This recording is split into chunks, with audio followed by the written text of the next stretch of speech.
फैसलाबाद पंजाब का दूसरा बड़ा शहर है और इस शहर में ट्रैफिक से होने वाले हादसात की तादाद में तशवीशनाक हद तक इजाफा हो गया है।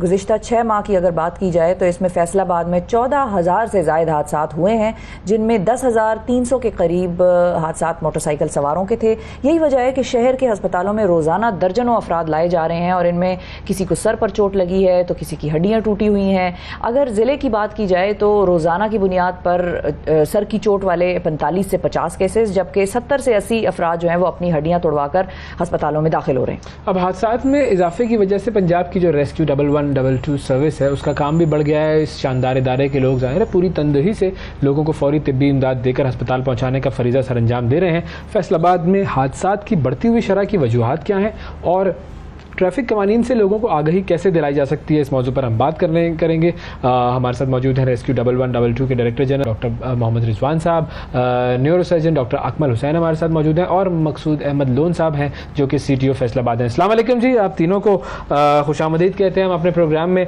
और सबसे पहले मेरा ख्याल है कि हम रिजवान साहब की तरफ चलते हैं और उनसे बात करते हैं कि सर थोड़ा सा अगर हमें बताएं कि जो केसेस हैं आपके पास 1112 के पास जो गुज़िश्ता 6 महीने में आ रहे हैं, उनके कुछ नंबर्स तो हमने दिए, लेकिन आप उनकी ज़रा सिवियरिटी या उनकी जो तादाद है उनके बारे में हमें कुछ बता सकते हैं?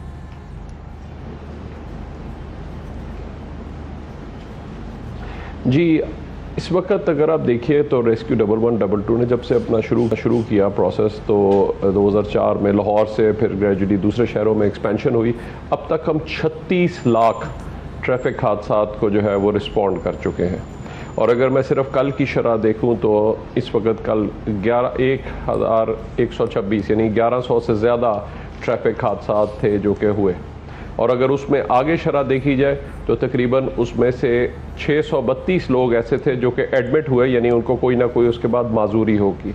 और फिर उसमें से 11 लोगों की अमवात हुई। ये सिर्फ कल का मैं डेटा आपको बता रहा हूँ। सो आप इससे अंदाज़ा कर सकते हैं कि मेरा नहीं ख्याल कोविड या किसी और चीज़ से इतनी ज़्यादा अमवात हुई होंगी जितनी कि ट्रैफिक हादसात से जो है वो डेली बेसिस पे लोग ज़ख्मी होते हैं और माजूर होते हैं। तो ये एक बहुत बड़ी वजह है और इसमें उन्होंने दुनिया में अब सोच बदली है कि ये ट्रैफिक हादसा नहीं है, ये एक it's a road traffic crash. क्योंकि आपने या ये ड्राइवर की गफलत से होता है या सड़क में ख़राबी से होता है या जो दूसरे सड़क इस्तेमाल करने वाले उनकी वजह से होता है। सो ये तीनों चारों फैक्टर्स, सो ड्राइवर, आपकी व्हीकल और तीसरी रोड और चौथा जो है वो अदर रोड यूजर्स को बगैर देखे सड़क क्रॉस करना शुरू कर देता है। तो हमने तो इन चारों फैक्टर्स के ऊपर अगर आप प्रॉपरली काम करें तो फिर इनकी शरह को कम किया जा सकता है। हमारा जो सबसे बड़ा चैलेंज है बिकॉज ऑफ आर वेदर, जो मोटर बाइक्स इसमें और 80% अगर हम इसमें देखें तो मोटरसाइकिल इन्वॉल्व है। तो वहाँ पे इन चीज़ों को ऑब्वियसली देखते हुए जो दुनिया के अंदर इस वक्त ग्लोबल रोड सेफ्टी पॉलिसी है उसके अंदर एक तो ये पिलर्स ऑफ रोड सेफ्टी हैं और उसके साथ साथ जो दूसरी चीज़ उन्होंने कहा love 30 global road safety campaign, उसके अंदर ये है कि अगर हम मोटरसाइकिल की स्पीड को कम कर लें, यानी आइडियली उन्होंने शहर में इसकी स्पीड को कहा है कि 30 से 40 से ऊपर ना जाए, 30 की स्पीड अगर हम मेंटेन रखें, साइड लेन में चलें, थोड़ा टाइम लग जाएगा लेकिन बाहिफाजत तो आप पहुँच जाएंगे। वरना जितनी ज़्यादा आपकी मोटरसाइकिल की स्पीड होगी, आप दूसरी लेन में गाड़ियों के दरमियान में चल रहे हैं, सिर्फ आपने गाड़ी से थोड़ा सा टच होना है तो उसके बाद जो है ऑब्वियसली आप एक्सपोज बैठे हैं, गाड़ी में चारों तरफ फ्रेम है जो कि आपको प्रोटेक्शन फराहम कर रहा है, तो फिर आप जो है ऑब्वियसली एक हादसे का बाइस बनते हैं। और हादसे में या माइनर इंजर्ड है और जितनी ज़्यादा स्पीड है तो वो आप इमरजेंसी डिपार्टमेंट पहुंचेंगे और सारी उम्र के लिए एक माजूरी हो जाएगी। जी, तो ये इसके ऊपर इफेक्टिवली काम मकसूद साहब, ये नंबर्स जो है over a period of time क्या ये बड़े हैं और अगर बड़े हैं तो क्यों बड़े हैं? मकसूद साहब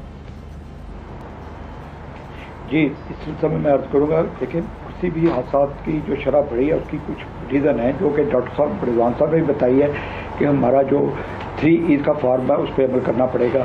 सबसे पहले एजुकेशन, लोगों को अवेयरनेस, लोगों को फ्लड सेमिनार, इस तरह की चीज़ों से हम लोगों को आगाह करते हैं कि आपने जो मोटरसाइकिल है आपने लेफ्ट लेन पे चलना है, जबकि जितने हादसा हुए हैं वो तमाम मोटर बाइक जो है वो राइट दाएं तरफ जो इंतहाई फास्ट लेन होती है उसमें चलाते हैं। इस सिलसिले में हमने बाकायदा पम्फलेट, सेमिनार मुख्तलिफ अदारों में, कॉलेज में जाकर लोगों को एजुकेट कर रहे हैं। इसके बाद आ जाता है E फॉर इंजीनियरिंग। हमारी जो रोड्स हैं फैसलाबाद में बहुत ज़्यादा उसके यू टर्न गलत बने हुए हैं, उसमें रोड रिपेयर हो रही हैं या रोड बन रही है तो लोग वन वे और एक तरफा ट्रैफिक चलती है जिसमें भी हादसे का बायस बन जाते हैं। सबसे एंड पे आ जाता है फॉर इन्फोर्समेंट तो तमाम अदारा कर रहा है, ट्रैफिक पुलिस काम कर रही है, लेकिन वही चीज़ के हादसा का इजाफा हो रहा है, रुक नहीं रहे, उसमें जो रीज़न है उसको दूर करने की ज़रूरत है। और जो लोग हैं उनको अपनी जिम्मेदारी का एहसास करना चाहिए, उनको हेलमेट पहन के मोटरसाइकिल चलानी चाहिए। लेकिन मकसूद साहब, जब ये गाड़ियों वालों को तो फिर भी लाइसेंस होते हैं, टेस्ट होते हैं, बाइक्स वालों का क्या होता है? किस प्री रिक्विजिट के तहत एक बाइक को हम अलाउ करते हैं कि वो सड़क पे आए? लाइसेंस तो होता ही है, मतलब लाइसेंस होता है, लेकिन किस तरह देते हैं उनको? क्या टेस्ट होते हैं उनके? क्या उनकी समझ और क्या समझाना होता है? जब गाड़ियों वालों की समझ नहीं है सड़क पे गाड़ी चलाने की, तो बाइक वाले से हमारी क्यों इतनी एक्सपेक्टेशन है कि वो ये समझे कि तुम्हारी लेफ्ट लेन है भाई, तुमने स्लो लेन में लेफ्ट लेन में जाना है, राइट में फास्ट लेन में तुम नहीं आ सकते। और हमने तो कभी नहीं देखा, मतलब मैंने कभी नहीं देखा किसी ट्रैफिक पुलिस ने किसी बाइक को चालान किया हो, खड़ा किया हो कि भाई आप राइट लेन में जा रहे थे। ऐसा क्यों होता है सर? आप जरा चेक कर लें, सबसे ज़्यादा चलान ही बाइक वाले के होते हैं, क्योंकि बाइक वाले ना हेलमेट पहनते हैं और ना लाइसेंस होता है। सबसे ज़्यादा जो हमारे ज़िले में कार्रवाई होती है वो बगैर ड्राइविंग लाइसेंस जो गाड़ी मोटरसाइकिल चला रहा है और जिसने हेलमेट नहीं पहना, सबसे ज़्यादा चलान ही इन लोगों के कर रहे हैं हम लोग। लेकिन ज़रूरत इस चीज़ की है कि हर बंदा जो बाइक चला रहा है उसकी अपनी जिम्मेदारी का एहसास होना चाहिए कि बगैर ड्राइविंग लाइसेंस में मोटरसाइकिल ना चलाए, बगैर हेलमेट के वो मोटरसाइकिल ना चलाएं, तो यकीनन इस चीज़ों से फ़र्क पड़ेगा। तो इसमें तो हम बाकायदा उनके खिलाफ कार्रवाई कर रहे हैं जो कि जारी है।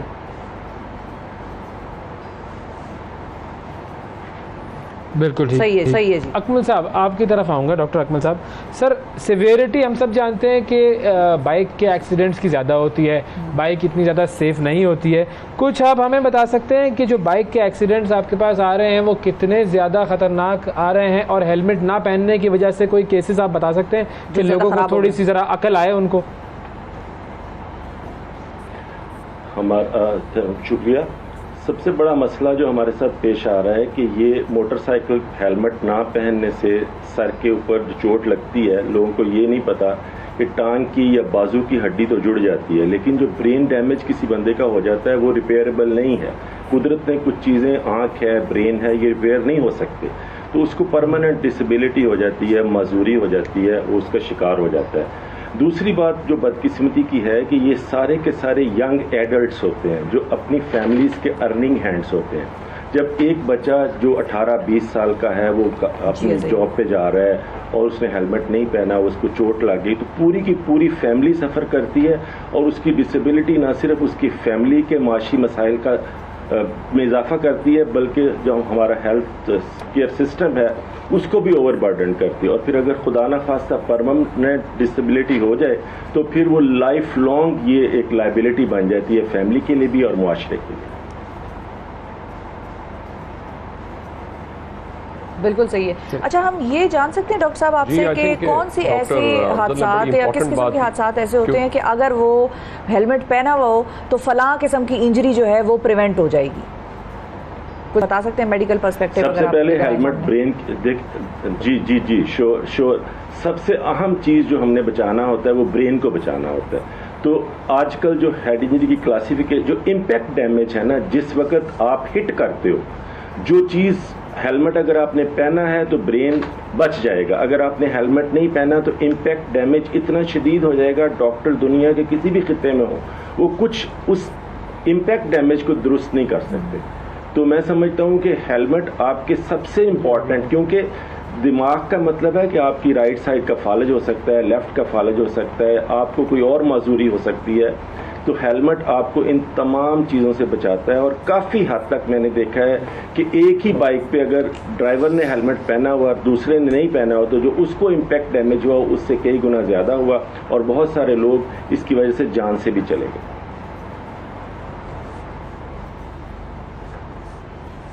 सर, ये हमारी कौम का ये भी तो मसला है ना, लाख रुपए की वो मोटरसाइकिल खरीद लेते हैं, 1000 रुपए का हेलमेट नहीं खरीदते, और अगर खरीद लिया होता है तो उसको वो मोटरसाइकिल के उसके स्टैंड पे लटकाया हुआ होता है और उन्हें पहनते नहीं है। रिजवान साहब, आप कुछ से राइड कर रहे थे?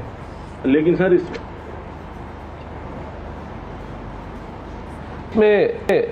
इसमें देखिए दुनिया में बहुत रिसर्च हुई है, बिकॉज कोई ज़ख्मी शख्स, स्पेशली जो हमारे डेवलप्ड कंट्रीज़ हैं उनमें जहाँ पे ये बहुत इस पर रिसर्च वो करते हैं ताकि इस किस्म की हादसात की शरह को कम किया जा सके और कम से कम लोग ज़ख्मी हों।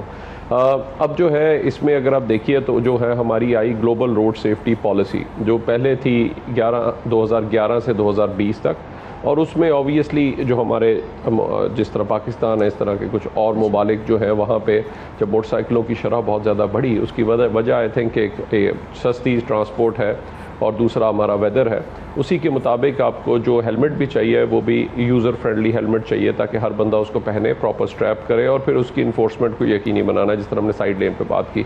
तो अब जो इस वक्त पॉलिसी चल रही है वो 2020 से लेकर 2030 की है ग्लोबल रोड सेफ्टी पॉलिसी। उसमें 5 पिलर्स हैं जो कि उन्होंने आइडेंटिफाई किया, जिस तरह मैंने कहा कि रोड सेफ्टी मैनेजमेंट है, और उसके बाद आपकी सेफर रोड्स एंड मोबिलिटी है, फिर उसके बाद सेफर व्हीकल्स है, सेफर रोड यूजर्स है, और फिर पोस्ट क्रैश रिस्पांस है जो पहले हमारे पास था ही नहीं, यानी कोई नंबर नहीं था जिस पे आप रिस्पॉन्ड करते। और आज अल्लाह का शुक्र है ये निज़ाम बना, पंजाब में बना, फिर उसके बाद केपी में बना, अभी सिंध और बलूचिस्तान में बन रहा है। तो ये एक सिस्टम डेवलप हुआ, लेकिन अब हमें काम करने की ज़रूरत है कि ये जो बढ़ती हुई नंबर्स हैं ऑब्वियसली इनको कम करना है, और उसके लिए जो love 30 global road safety campaign है that is one of the most effective forms. क्योंकि आप हेलमेट अगर यूज़र फ्रेंडली नहीं है, आपने साइडों से कान को ब्लॉक किया हुआ है, तो आपकी ओरिएंटेशन ख़त्म हो जाती है बिकॉज किसी ने भी मिरर्स नहीं लगाए होते।